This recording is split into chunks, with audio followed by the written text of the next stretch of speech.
clock, he saw others standing idle in the marketplace, and he said to them, You also means he has spoken everything about the agreement to these people also, about the people who are already working there. And then he says to them, You also means everything explained, so you can also join them in the same terms and condition. I'll pay you whatever is right. See, I will pay you whatever is right. Is what is an agreement made there. And they accept that agreement and come in. When he went out again about noon and about 3 o'clock, he did the same. And about 5 o'clock, he went out and found others standing around, and he said to them, Why are you standing here idle all day? They said to him, Because no one has hired us. He said to them, You also go into the vineyard. When evening came, the owner of the vineyard said to his manager, Call the laborers and give them their pay, beginning with the last and then going to the first. Beginning with the last and then going to the first. You must note these words also. If somebody starts from the first, then what will happen? They will not know the justice behind the scene. So he is asking the manager, the manager you can take it as the Son of God, Holy Spirit, or even Mother Mary. Because we have to leave Son of God and Holy Spirit because they belong to the Trinity. Therefore, it would be hard to put Mary there, Mother of God, or Mother of the Church. She is the manager of the church from the beginning. So, this manager, that's why we see Mary asking us to say the rosary for the souls, for the sake of the souls in purgatory. Because she manages everything. She wants everyone to be saved. So he's trying to make everyone eligible to receive this right. Therefore, the manager is called and asked to do so many things. Receive the wages usually, beginning with the last and then going to the first. When those hired about 5 o'clock came, everything starts from the last. So the people who joined last came first. Each of them received the usual daily wage. Usual daily wages denarius. Each of them. Just for example, let's say 100 rupees in Indian circumstances. You can even keep it as $10 international level. Each one was given $10 each. How is that justice? Is it proper to give $10 each to everyone, even to the last one and to the first one? Is it not injustice? $10 is what the first one agreed with the master. And in the end, the same $10 is being given to the last one who has joined just at the last moment of the work. How does this become justice? Is what this parable explains. So you must listen to this carefully. Now when the first came, they thought they would receive more, but each of them also received the usual daily wage. They expected more because in the last moment somebody came and he receives 10, means a person who joined in the morning had worked actually 10 times more work than the one who receives $10. So this fellow, he expects 10 times that amount, about $100. He expects that amount. But what did he agree to when he joined the work? He agreed for 10. Now how much is he claiming? He is claiming $100. Now who is doing this injustice part? The one who joined first or the one who joined at the last?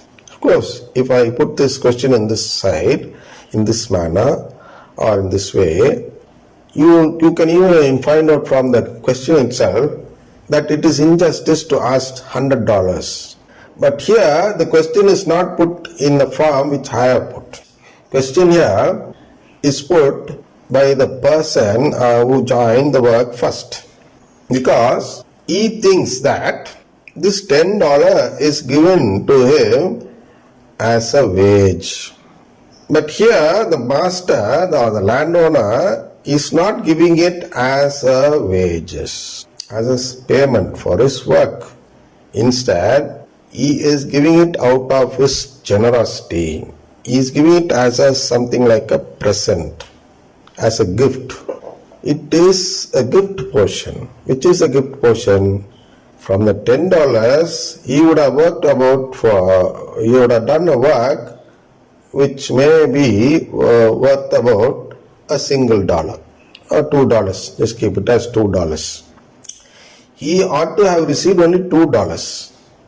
But the landowner is asking the manager to pay him $10.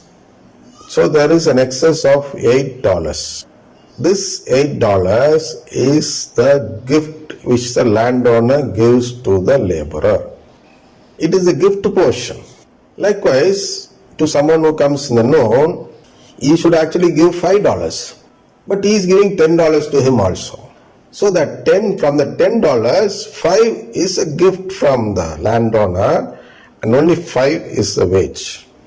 And for the one who toiled from the beginning of the day, the amount due to him is 10, and he receives the amount which is due to him. There is no gift given to him. So who receives a greater amount of gift? The one who joins at the end is the one who receives a greater amount.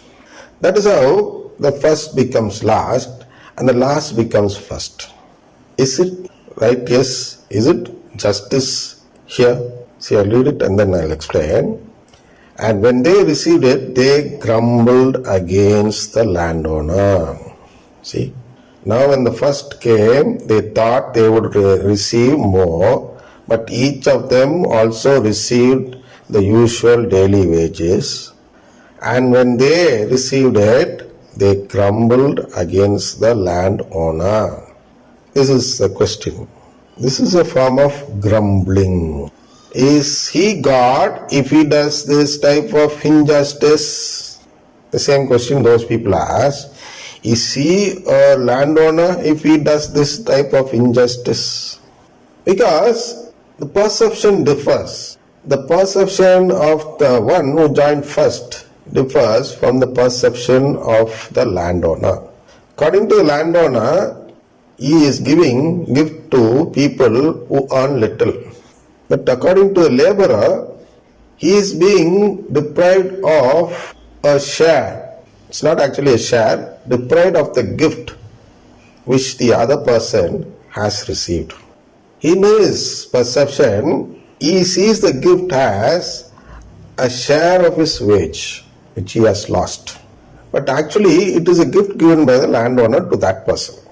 It is the same here in this world also. The right to become a member in the family of God is a gift given by God to us and is not the wages which He has promised, which He has agreed with us in the beginning. The wage which He has agreed with us in the beginning is only a life in this world, that's all. Some people live only for a few days and some live for a long period of time. These are all wages fixed before being born into this world. We agree with God and then be born in this world and enjoy the life which you have agreed with God. It may even be disastrous, it may even be peaceful and so on. Whatever is our life in this world that we get is a life which we have agreed upon before being born in this world. That is the justice there. And that is given to us duly. And not a single second is lost in it. He gives us a full life which He promised there before we were born in this world. That is the wage portion of it. And which is the gift portion? The right to become children of God.